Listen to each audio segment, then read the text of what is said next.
Bismillahirrahmanirrahim. Assalamualaikum warahmatullahi wabarakatuh. Perkenalkan, nama saya Vicky Andriansyah. Dan saya Dinda Cahyanti. Pada kesempatan ini kita akan mempresentasikan tema pembelajaran dan pengembangan talenta. Untuk mempersingkat waktu, kita langsung masuk ke materinya. Yang pertama ada pengembangan dan pembelajaran talenta. Pengembangan dan pembelajaran talenta adalah bagian penting dari strategi jangka panjang untuk menjadikan SDM sebagai aset strategis organisasi. Pengembangan talenta atau talent development adalah proses sistematis untuk meningkatkan kemampuan, pengetahuan, keterampilan, dan kompetensi individu dalam organisasi agar mereka dapat mencapai potensi maksimal dan berkontribusi lebih besar bagi organisasi. Pembelajaran talenta atau talent learning adalah upaya terencana dan berkelanjutan untuk membekali individu dengan pengetahuan dan keterampilan yang relevan melalui pelatihan, pendidikan, mentoring, coaching, dan pengalaman kerja guna mendukung pengembangan dan karir pencapaian kerja. Selanjutnya, ada tujuan dan manfaat. Tujuan utama yang pertama meningkatkan kompetensi individu. Yang kedua, mempersiapkan pimpinan masa depan. Yang ketiga, mengurangi kesenjangan kinerja. Yang keempat, meningkatkan retensi karyawan. Yang kelima, membangun budaya pembelajaran berkelanjutan. Dan yang terakhir, meningkatkan produktivitas dan efisiensi. Adapun manfaatnya, yang pertama, untuk organisasi, daya saing meningkat, efisiensi SDM mengurangi biaya rekrutmen eksternal, adaptif, dan terhadap perubahan. Sementara bagi karyawan, peningkatan kompetensi, peluang karir lebih baik dalam arti promosi, kepuasan kerja meningkat, tumbuh secara personal dan profesional. Selanjutnya ada jenis analisis kebutuhan dan metodenya. Yang pertama, jenis analisis kebutuhan pengembangan dan pembelajaran talenta. Itu ada organizing analysis, job analysis, person analysis, dan performance analysis.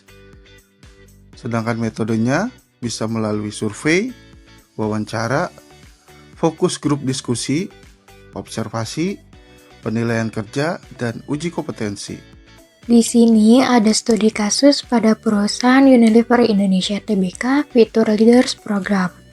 Unilever Indonesia merupakan salah satu perusahaan multinasional yang memiliki komitmen kuat terhadap pengembangan sumber daya manusia. Perusahaan menyadari bahwa keberlangsungan bisnis jangka panjang sangat bergantung pada kualitas talenta internal yang mampu beradaptasi dengan perubahan dan siap menjadi pemimpin masa depan. Unilever meluncurkan Future Leaders Program sebagai strategi pengembangan dan pembelajaran talenta. Program ini dirancang untuk menyiapkan lulusan baru maupun karyawan berpotensi tinggi agar dapat menduduki posisi kepemimpinan dalam waktu relatif singkat. Selanjutnya ada implementasi program pengembangan talenta dan pembelajaran talenta. Yang pertama itu pengembangan talenta, yaitu ada job rotation, peserta ditempatkan di berbagai divisi seperti marketing, supply, financial untuk memperluas wawasan dan keterampilan lintas fungsi. Lalu yang kedua ada coaching and mentoring, setiap peserta didampingi oleh senior leader untuk membangun kompetensi kepemimpinan. Lalu ada switch assessment and action learning, peserta diberi proyek nyata yang menantang sesuai konsep deployment dalam materi. Lalu ada pembelajaran talenta. Yang pertama itu ada experience learning. Peserta belajar langsung dari pengalaman kerja nyata. Yang kedua ada blended learning, kombinasi pelatihan kelas, e-learning, dan simulasi kepemimpinan. Lalu yang ketiga ada pure learning, kolaborasi antara peserta dalam menyelesaikan proyek bisnis. Selanjutnya, hasil dan dampak pada program Unilever Future Leader Program terbukti efektif dalam menciptakan pipeline kepemimpinan. Banyak alumni program ini menduduki posisi manajerial dalam waktu 3-5 tahun. Keterkaitan dengan tujuan pengembangan dan pembelajaran talenta yang pertama itu meningkatkan kompetensi individu. peserta memperoleh keterampilan manajerial dan teknis. Yang kedua, mempersiapkan pemimpin masa depan sesuai dengan konsep succession planning. Yang ketiga, mengurangi kesenjangan kinerja. Talenta internal siap mengisi posisi harus bergantung pada rekrutmen eksternal. Yang keempat, meningkatkan retensi karyawan. Peserta merasa dihargai, memiliki jalur jelas, sehingga loyalitas meningkat. Lalu, analisis pada studi kasus Unilever menunjukkan bahwa pengembangan dan pembelajaran talenta bukan sekedar pelatihan rutin, melainkan strategi jangka panjang yang terintegrasi dengan visi organisasi. Program seperti Unilever Future Leader Program menjadi contoh nyata bagaimana teori yang dibahas dalam materi job rotation, coaching, experience learning, succession planning dapat diimplementasikan secara efektif dalam perusahaan besar. Dari materi yang telah disampaikan, dapat ditarik kesimpulan pengembangan dan pembelajaran talenta bukan sekedar program pelatihan rutin, melainkan investasi strategis yang terintegrasi dengan visi jangka panjang organisasi.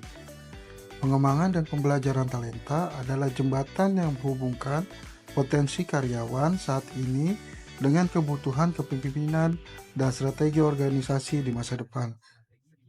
Sekian presentasi yang dapat kita sampaikan. Jika ada yang ingin bertanya, bisa bertanya di kolom komentar. Saya akhiri video ini. Wassalamualaikum warahmatullahi wabarakatuh.